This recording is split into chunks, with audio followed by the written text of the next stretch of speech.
Hello students, स्वागत है आप सभी का एनसीईआरटी फिजिक्स क्लास 12th में। और जैसा कि आप सभी जानते हैं कि हम लोग इकाई 4 कर रहे हैं जिसका नाम है विद्युत चुंबकीय प्रेरण एवं प्रत्यावर्ती धारा। तो ये जो इकाई थी वो 2 अध्यायों में बटी हुई थी, अध्याय 6 और अध्याय 7। अध्याय 6 में यदि बात करी जाए तो अध्याय 6 में हमने पढ़ा है विद्युत चुंबकीय प्रेरण के बारे में, जो कल ही समाप्त हुआ है। इसके बाद आज हम बात करेंगे अध्याय 7 यानी कि प्रत्यावर्ती धारा। तो अध्याय 6 में आ गया विद्युत चुंबकीय प्रेरण और अध्याय 7 में आ गया प्रत्यावर्ती धारा। कहने का मतलब ये है कि इकाई 4 का जो दूसरा हिस्सा है जो अध्याय 7 में दिया गया है प्रत्यावर्ती धारा एनसीईआरटी के अकॉर्डिंग, तो वो हम यहाँ पे क्लियर करेंगे।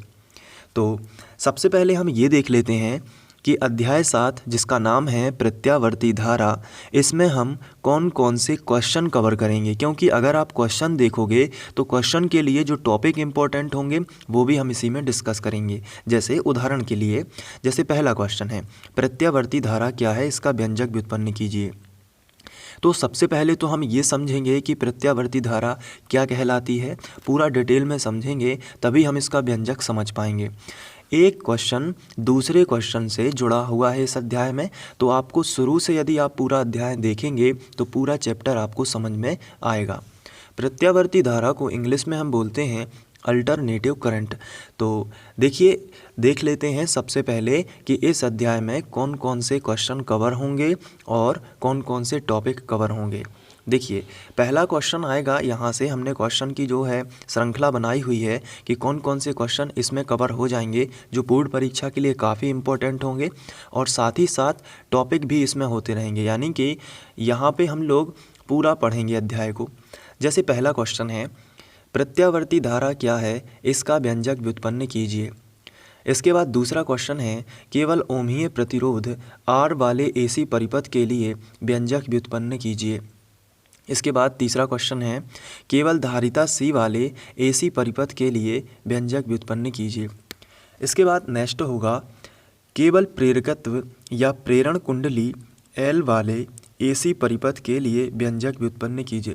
इस चैप्टर में परिपथ हैं बहुत सारे, तो आपको ये अध्याय शुरू से पढ़ना होगा ताकि आप सभी परिपथ अच्छे से समझ पाएँ और इससे रिलेटेड जो टर्म हैं जैसे धारा का शिखरमान, प्रतिघात, प्रतिरोध और इनके ग्राफ, वो सब यदि आप शुरू से देखेंगे तो आपको पूरा चैप्टर समझ में आएगा। इसके बाद हम नेक्स्ट क्वेश्चन करेंगे RC परिपथ के लिए प्रतिबाधा एवं शिखरमान की गणना। इसके बाद RL परिपथ के लिए प्रतिबाधा, कलांतर तथा शिखरमान की गणना। इसके बाद सातवां क्वेश्चन करेंगे LC परिपथ के लिए प्रतिबाधा, कलांतर तथा धारा के शिखरमान की गणना कीजिए तथा अनुनादी आवृत्ति भी लिखिए। इसके बाद नेक्स्ट टॉपिक होगा LCR परिपथ के लिए प्रतिबाधा, कलांतर तथा धारा के शिखरमान का व्यंजक। इसके बाद हम सिद्ध करेंगे कि P एवरेज बराबर VRMS गुणित IRMS गुणित cos फाई। इसके बाद हम करेंगे श्रेणी अनुनादी परिपथ क्या है, इसकी विशेषताएं एवं उपयोग। इसके बाद समांतर अनुनादी परिपथ क्या होता है, इसकी विशेषताएं और उपयोग। साथ ही साथ हम करेंगे श्रेणी अनुनादी परिपथ एवं समांतर अनुनादी परिपथ में अंतर।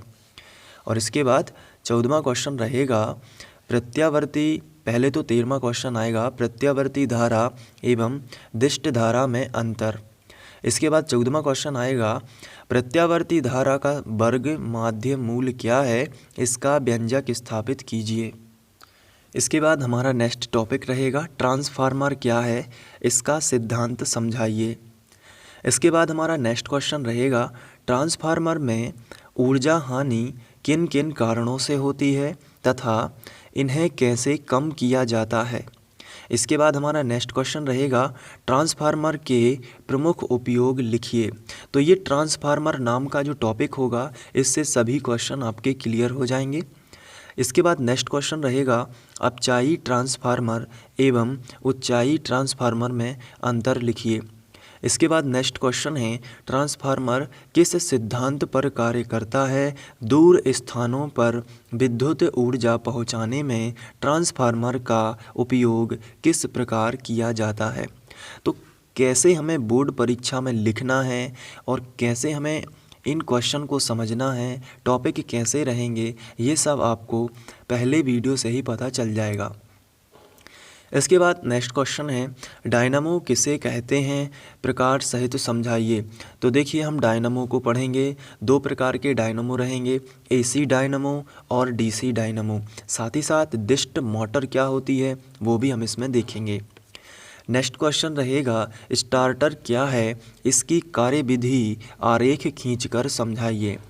और इसके बाद नेक्स्ट टॉपिक बड़ा ही महत्वपूर्ण टॉपिक रहेगा, एनसीईआरटी के अभ्यास प्रश्नों को हम करेंगे जो न्यूमेरिकल होते हैं। और इसके बाद सबसे आखिरी टॉपिक हमारा होता है, पूरे अध्याय के महत्वपूर्ण वस्तुनिष्ठ प्रश्न हम लिखेंगे और उनको भी समझेंगे कि कैसे इनके आंसर आए हुए हैं।